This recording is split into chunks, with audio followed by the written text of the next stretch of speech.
I want to talk very quickly about the video that Ms. Owens put out. Okay. The argument she's making is that George Floyd is not a martyr.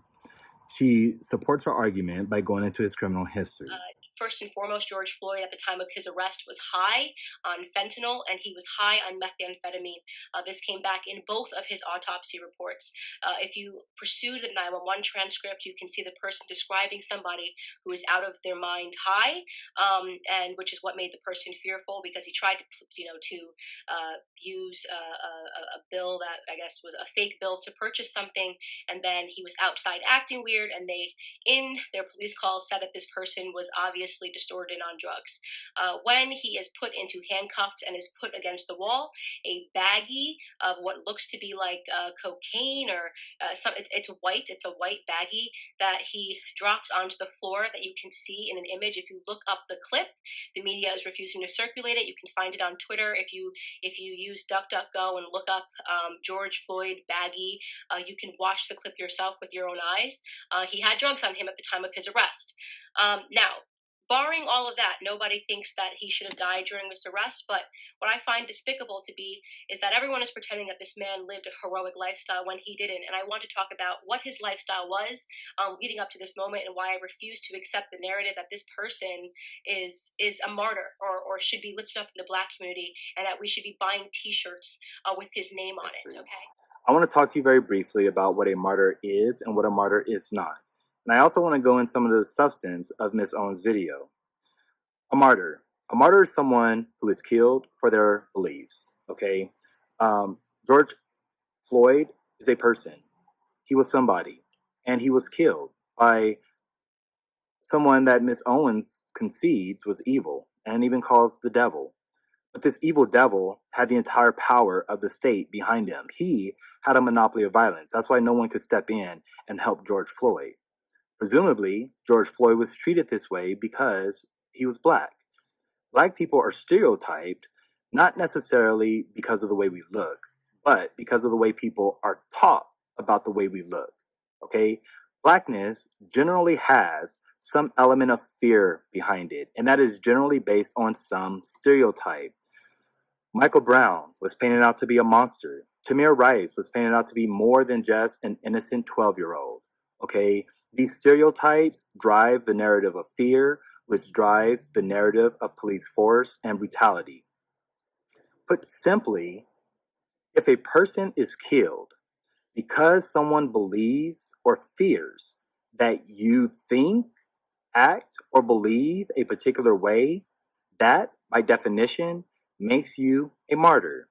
Okay, so George Floyd being held on the ground, treated the way that he was, dehumanized the way that he was, likely would not have occurred in that city if he were white.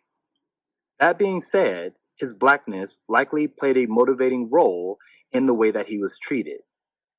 At the end of the day, people treat black people not just because of people treat black people the way that they treat us, not just because of the way we look, but because of the way they think about the way we look. George Floyd was killed because of the way that officer thought about the way he looked.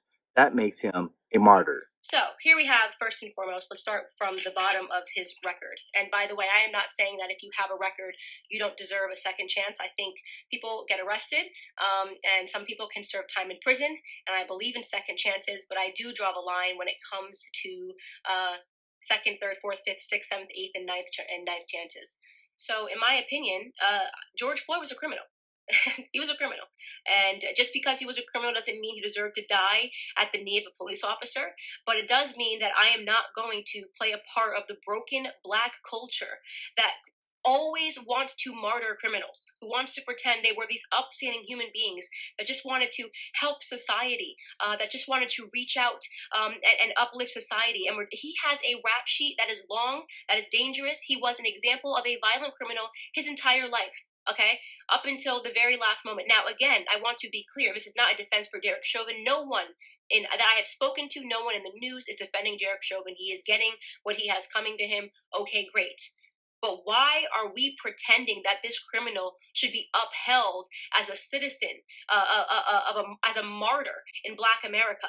A martyr for a fake narrative. The other argument is that Black people glorify criminals. Well, let's talk about that, okay? Because historically, being free has been a crime for Black people. Therefore, being a criminal doesn't come with the same weight in the Black community as it does in other communities. Police started out as slave patrols, meaning if you rebelled against your slavery or tried to seek freedom, you were considered a criminal. The law outlawed Black people, minorities, from accessing white amenities like the drinking fountain during the Jim Crow era. And in fact, Dr. King, who everyone loves, used getting arrested as a tactic for his civil rights movement. He became a voluntary criminal. Just because a person is a criminal does not deny them the right to their humanity. And that is what the Black community stands for. Okay? Socrates was arguably a criminal. John the Baptist was arguably a criminal. Jesus Christ was arguably a criminal. Okay, so George Floyd's criminal past has absolutely nothing to do with whether or not he's a martyr. And it has absolutely nothing to do with what happened in the street that day. It's a distraction. And it's a distraction to try and get us to look beyond Mr. Floyd's humanity into a past that was completely irrelevant to the events that occurred on that particular day. Police brutality, racially motivated police brutality, is a myth. Okay, so let's get into that.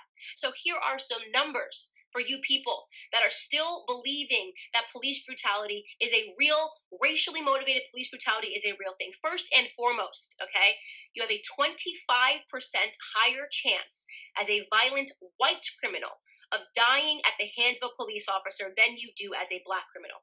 Last year, a total of 9 unarmed black men were killed by police officers, and 19 white men were killed by police officers. Ms. Owens further argues that police brutality based on race is a myth. She uses the argument that white men have a 25% greater likelihood of being killed by police than Black men. Let's unpackage this. Black men make up about 6% of the population. White men make up about 31% of the population. That is 5 times the population. Meaning, if we're going to put things as equal, white men should be killed at a rate 500% times the rate of Black men. Not only 25%.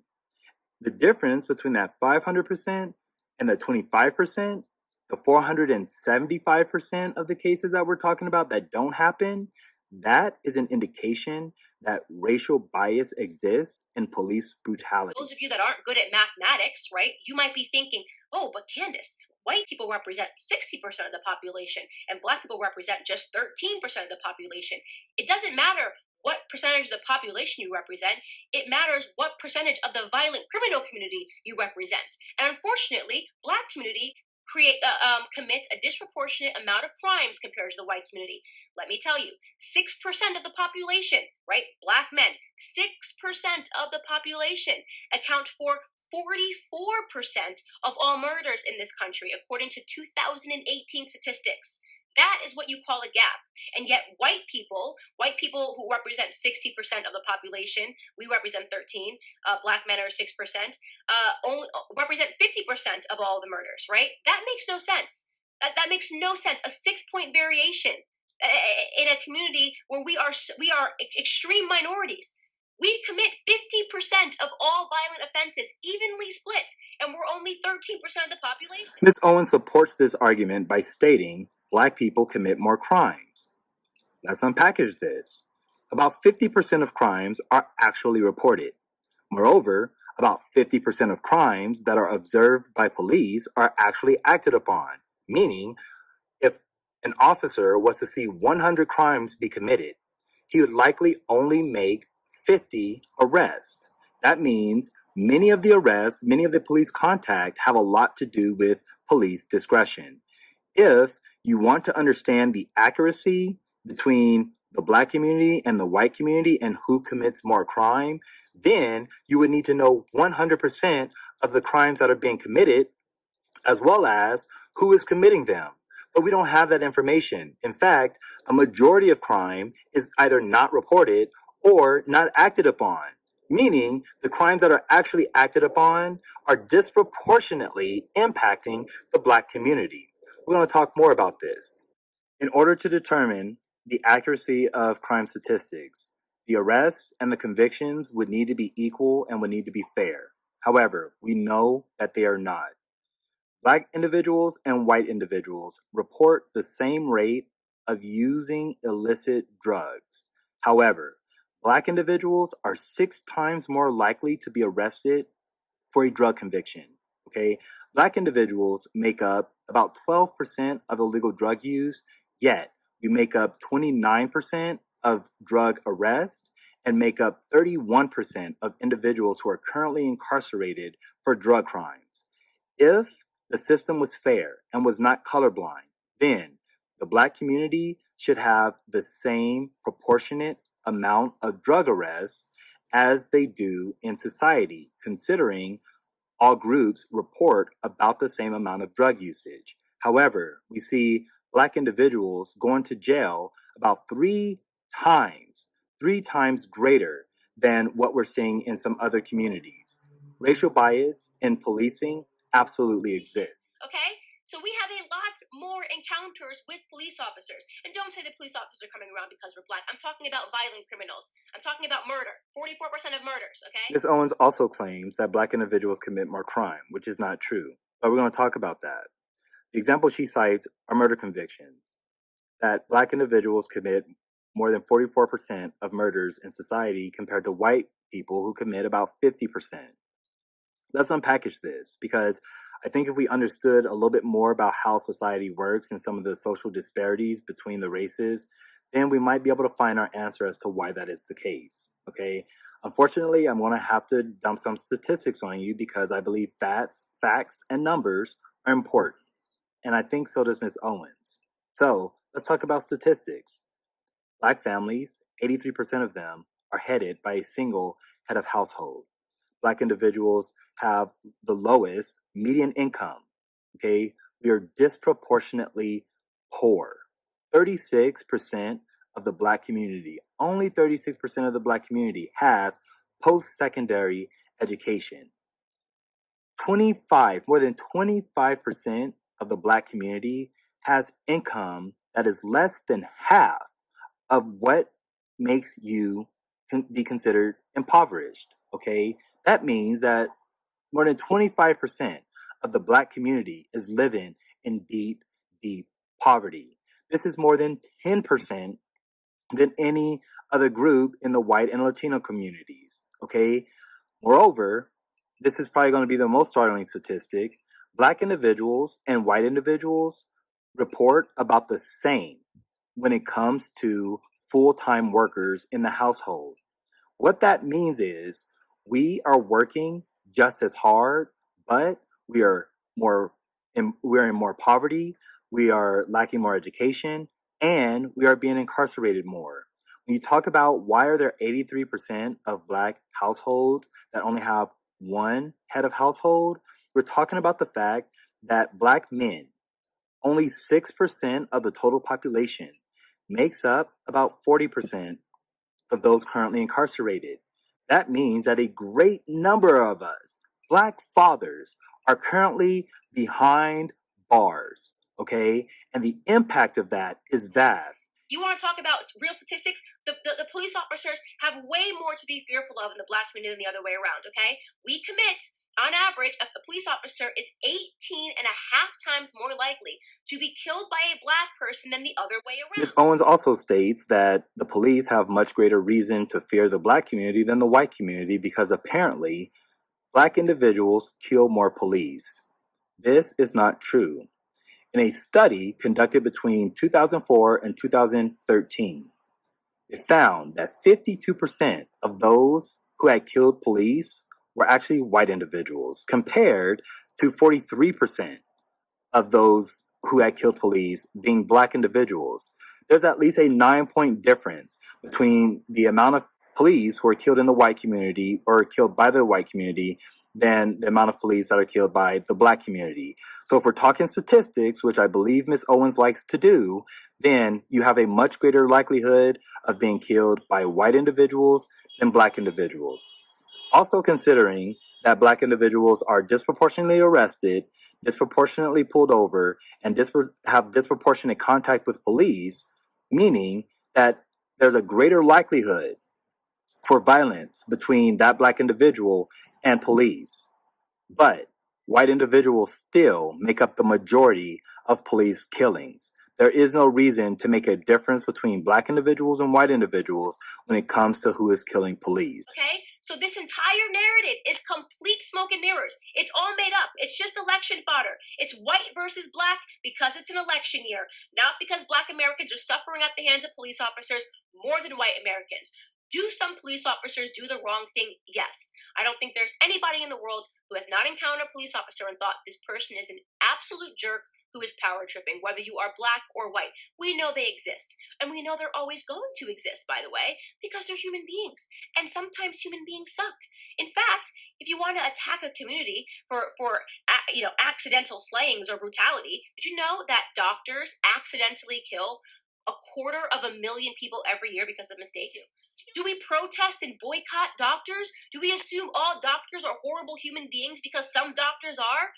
Or do we realize that society is not perfectible? People suck in every profession. She also argues that doctors kill people too.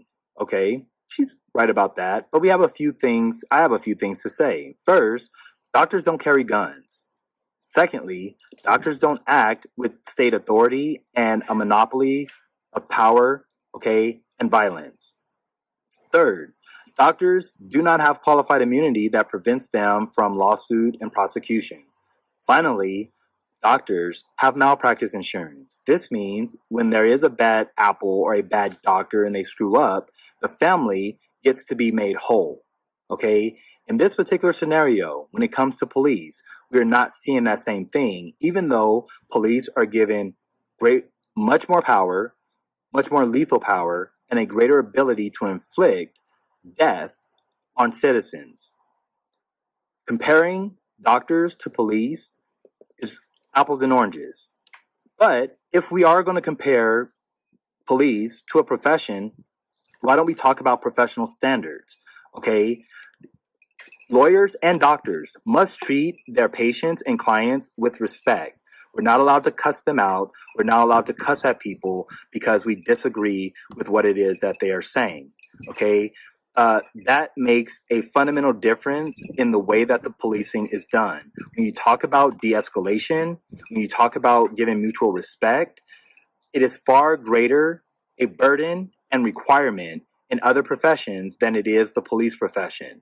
So we shouldn't be comparing police to any other profession. And if we are going to compare police to other professions, then we should be holding them to a higher standard than those professions. There's no excuse to paint society with a broad brush. It is certainly no excuse to accept a Democrat narrative, okay, that Black people are being disproportionately hunted down by police officers because of the color of their skin.